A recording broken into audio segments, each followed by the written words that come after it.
Hey everyone, it is Fitz with your daily delivery. Hope you are doing well. I'm very good. It's Sunday, and that now means it's Announce Your Life of Fitz guest, even though that's been up on YouTube for a day or so.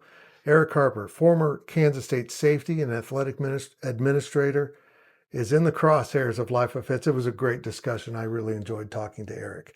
If you lost track of Erick or you don't know who he is, he was an all-conference back in the Big 8 days, Kansas State safety. And he's part of the foundation, those brave souls that were passed from the disaster of the Stan Parrish 3 years to a new coach named Bill Snyder, who calls them the foundation because they didn't break.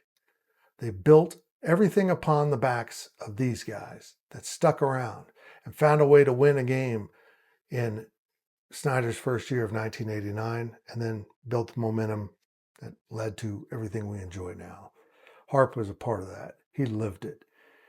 As he says, there was good players on those Stan Parrish teams. They were just awfully coached. And then when Snyder came in, they started to feel like they were being put in a position to win. But he worked them to death. You've heard of 2-a-days. Have you heard of 3 days? How about 4 days? Because I've heard talk of that happening. And Cat Day kind of sounds like a fun day of games and carnivals, and then the president of the university comes out and plays quarterback. No, it was an 8-hour work session to get in better shape. They paid the price if they were in the foundation, and K-State fans owe them a lot. Harp left Kansas State, went to Arizona, was working, in football administration, and then ended up at UNLV. And a lot of people at that point kind of lost track of him and stopped following. But Erick kept climbing that ladder until he was number 2.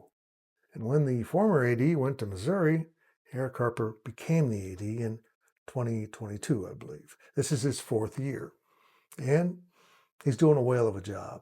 It's not easy being an AD in that environment, but also you have some advantages. One, you're in a big market, a lot of entertainment, and sports entertainment too. And you got to stand out. It's tough. But also you get access to some donors and celebrities and some opportunities to get you out in the public in ways nobody else really can.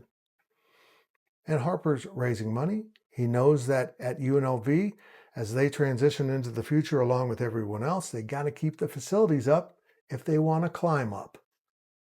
I remind folks that if Cincinnati and UCF hadn't had such successful seasons within a few years of being added to the Big 12, they would not have been added to the Big 12. It's fresh in your mind, that team's good. And UNLV's been playing good football. But they lost their coach, and now they brought in a new one in Dan Mullen. And they brought in a new basketball coach in Josh Pastner. 2 great hires. Harp's now hired 8 new coaches. 8 in 3.5 years. It's remarkable, the rebuild he's doing and the efforts he's putting into making sure UNLV is positioned to be in a big conference if that offer comes.